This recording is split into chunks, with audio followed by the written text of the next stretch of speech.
Assalamualaikum warahmatullahi wabarakatuh. Perkenalkan, nama saya Bayu Andini Sufiati Hasri dari kelompok 2 pada mata kuliah Perancangan dan Pengembangan Kurikulum Program PPG Prajabatan tahun 2023 Universitas Hamzanwadi. Pada kesempatan ini, kami akan menyampaikan pemaparan tentang salah satu tugas mata kuliah Perancangan dan Pengembangan Kurikulum. Namun sebelumnya, izinkan saya untuk memperkenalkan anggota dari kelompok 2 yang nantinya akan menjadi pemateri pada video yang akan kami tampilkan. Berikut perkenalan singkat dari anggota kelompok 2. Kami dari kelompok 2 beranggotakan 5 orang dengan saya sendiri. Yang pertama yaitu Baik Andini Sufiati Hasri. Anggota yang kedua yaitu Baik Deni Indriwati yang akan menjelaskan tentang prinsip fleksibilitas. Anggota yang ketiga yaitu Baik Rizkia Nur Sofia akan menjelaskan tentang prinsip fleksibilitas dalam pengembangan kurikulum. Anggota yang keempat yaitu Baik Riza Indra Hasmayanti akan menjelaskan tentang implementasinya dalam pembelajaran. Dan yang terakhir yaitu Baik Kurnia Satrida Handayani akan menjelaskan tentang rumus prinsip relevansi di sekolah, yakni SDN 3 Pancor.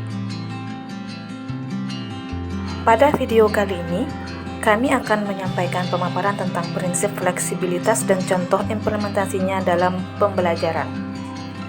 Di sini, kami akan memaparkan tentang definisi prinsip fleksibilitas itu sendiri dan bagaimana penerapannya dalam pengembangan kurikulum, serta implementasinya dalam pembelajaran.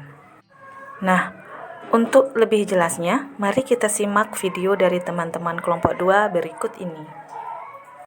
Oke, di sini saya akan menjelaskan tentang dua sisi fleksibilitas, yang dimana fleksibilitas dalam bagi seorang guru dan kedua fleksibilitas bagi peserta didik.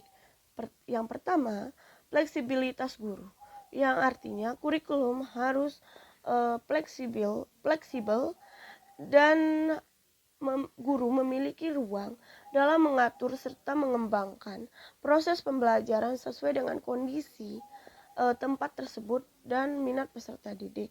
Kedua, bagi seorang peserta didik, yang dimana kurikulum harus bersikap fleksibel terhadap pemilihan program pembelajaran yang diinginkan oleh peserta didik sesuai dengan bakat serta minatnya.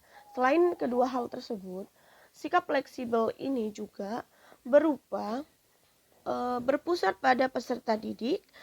Kedua, dapat diakses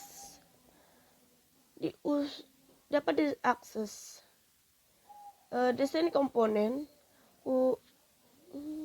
Yang kedua, memiliki arti bahwa kurikulum ini dapat diakses secara online sehingga peserta didik dapat memiliki pengalaman yang luas dimanapun tempat dan kondisi apapun peserta didik itu berada. Ketiga, inklusif, pembelajaran yang fleksibel yang menerapkan fokus pada perancangan lingkungan, pembelajaran online yang menghormati dan mendukung peserta didik. Keempat, inovatif, yang dimana model pengembangan propatif cepat digunakan untuk menguji asumsi pengumpulan umpan balik pelajar dan mendorong batasan dalam penyampaian yang fleksibel. Kelima, berkelanjutan. Program pembelajaran yang fleksibel dapat dimodifikasi, dieksportasi, dan dikonfigurasi ulang dan digunakan dengan pembelajaran lainnya. Jadi kelima hal tersebut adalah hal-hal yang harus ada dalam prinsip fleksibel. Yang pertama, berpusat kepada peserta didik. Kedua, dapat diakses dimanapun. Ketiga, inklusif, yang dimana perencanaan pembelajaran ini sesuai dengan lingkungan yang dimana tempat pembelajaran ini berlangsung. Keempat, sesuai dengan model pembelajaran adanya umpan balik antara pendidik dan peserta didik. Kelima, berkelanjutan. Jadi pembelajaran yang dilakukan harus berkelanjutan dengan pembelajaran atau desain pembelajaran selanjutnya. Sekian. Baik, bismillahirrahmanirrahim. Assalamualaikum warahmatullahi wabarakatuh. Saya Bayidirja Nur Sophia Zain akan menjelaskan materi mengenai prinsip fleksibilitas dalam pengembangan kurikulum. Prinsip fleksibilitas dalam pengembangan kurikulum berarti suatu kurikulum itu harus lentur dan juga harus fleksibel, terutama dalam hal pelaksanaannya. Pada dasarnya, kurikulum didesain untuk mencapai tujuan tertentu sesuai dengan jenis dan jenjang pendidikan. Contohnya, pada jenjang pendidikan di sekolah dasar, kurikulum yang dibuat itu harus sesuai dengan perkembangan siswa pada sekolah dasar, baik dari segi sosial emosional dan juga dari umur siswa tersebut. Tingkatan kelas di SD itu terdiri dari 2 kelas, ada kelas rendah dan juga ada kelas tinggi. Pada kelas rendah, kelas 1, kelas 2, dan juga di kelas 3, siswa lebih dikenalkan kepada materi-materi dasar. Sedangkan pada jenjang kelas 4, 5, dan 6 yang sudah memasuki kelas tinggi, siswa mulai diajarkan mengenai teori-teori yang lebih dalam. Nah, jika kurikulum yang dibuat ini tidak sesuai dengan tingkat umur siswa, maka siswa akan kesulitan untuk memahami materi yang akan diberikan. Contohnya, jika di kelas 1 siswa telah diajarkan mengenai KPK dan EPB, tapi pada kelas 1 siswa siswa itu belum mengenal angka, maka siswa juga akan kesulitan untuk memahami materi yang telah diberikan. Oleh karena itu, kurikulum yang dibuat harus sesuai dengan tingkat kematangan pada siswa tersebut. Sekian dari saya. Wassalamualaikum warahmatullahi wabarakatuh. Terima kasih. Kurikulum yang baik adalah kurikulum yang berisi hal-hal yang solid, tetapi dalam implementasinya disesuaikan dengan karakteristik dan kebutuhan peserta didik di setiap satuan pendidikan. Pendidikan dalam hal ini memiliki kewenangan dalam mengembangkan kurikulum yang sesuai dengan minat, kebutuhan peserta didik, dan kebutuhan di bidang lingkungan mereka. Kurikulum mempersiapkan anak di saat ini dan masa depan. Oleh karenanya, kurikulum harus memiliki fleksibilitas. Fleksibilitas di sini maksudnya disesuaikan dengan kebutuhan peserta didik. Mari kita bahas maksud dari fleksibel dalam penyusunan kurikulum. Fleksibel yang dimaksud adalah dapat menyesuaikan berdasarkan situasi dan kondisi atau tempat dan waktu yang selalu berkembang, serta kemampuan dan latar belakang peserta didik. Kurikulum harus bisa dilaksanakan sesuai dengan kondisi yang ada. Kurikulum yang kaku atau itu saja akan sulit diterapkan. Contohnya, atau contoh paling sederhananya saja ya, pada saat sebuah kurikulum dirancang pembelajaran akan dilaksanakan dengan menggunakan media notebook atau laptop. Namun, dikarenakan keterbatasan sarana dan prasarana yang dimiliki oleh peserta didik, tidak dapat menggunakan laptop tersebut. Kurikulum harus memikirkan secara fleksibel atau menyesuaikan dengan situasi dan kondisi yang ada. Pendidik dalam hal ini atau guru-guru dalam hal ini perlu menyiapkan alternatif lain yang sekiranya dapat diterapkan dalam kondisi tersebut.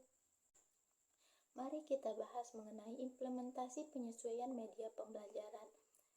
Yang pertama contohnya adalah jika kegiatan pembelajaran pada kurikulum menggunakan LCD proyektor, akan tetapi beberapa sekolah tidak dapat menyediakan proyektor atau kemungkinan lainnya tidak tersedia listrik pada saat pembelajaran, maka dengan adanya prinsip fleksibilitas ini, kondisi tersebut tidak akan menghambat proses pembelajaran. Perubahan dapat dilakukan dengan memodifikasi media atau metode yang akan digunakan guru pada saat proses pembelajaran hari itu. Yang kedua itu ketika menggunakan kurikulum merdeka. Kebebasan yang diberikan kepada peserta didik dan guru dalam kurikulum merdeka.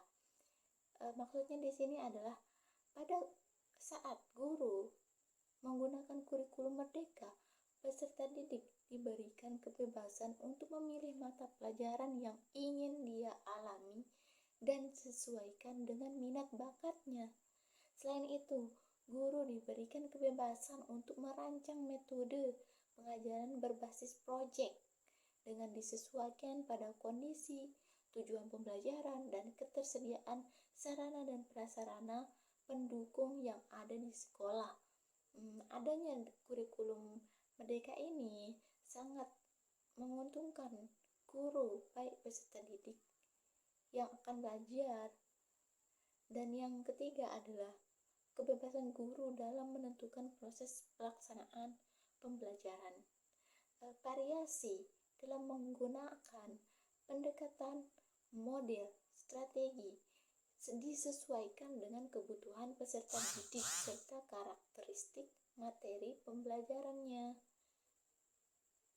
Agar pembelajaran itu berjalan dengan lancar dan tidak membosankan bagi peserta didik, dengan adanya kurikulum merdeka, mereka bisa belajar sesuai dengan bakat dan minat yang dimilikinya.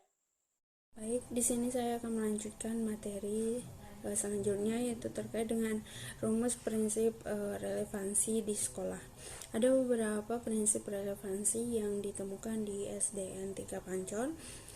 Yang pertama itu adanya kunjungan dari SDN 2 Taliwang ke SDN 3 Pancor dalam rangka untuk melakukan studi tiru tentang penerapan kurikulum merdeka, yang dimana di SDN 3 ini telah diterapkan kurikulum merdeka mulai dari kelas 1 hingga kelas 6. Nah, kemudian di sini juga adanya kegiatan pentas seni dan pentas PAI yang dilakukan setiap hari Jumat sebelum proses pembelajaran di kelas dilakukan. Kemudian yang ketiga, dalam rangka untuk meningkatkan kereligiusan siswa, sini diadakan sholat duha berjamaah, yaitu sebelum proses pembelajaran di kelas dilakukan, yaitu mulai dari jam 7 hingga selesai. Baru kemudian setelah selesai akan dilanjutkan untuk siswanya masuk ke kelas untuk mengikuti proses pembelajaran. Mungkin sekian materi yang bisa saya sampaikan. Sekian dan terima kasih. Demikian pemaparan dari kelompok kami. Semoga apa yang kami sampaikan dapat bermanfaat bagi semua kalangan, khususnya yang menonton video ini. Sekian dari kelompok kami. Wassalamualaikum warahmatullahi wabarakatuh.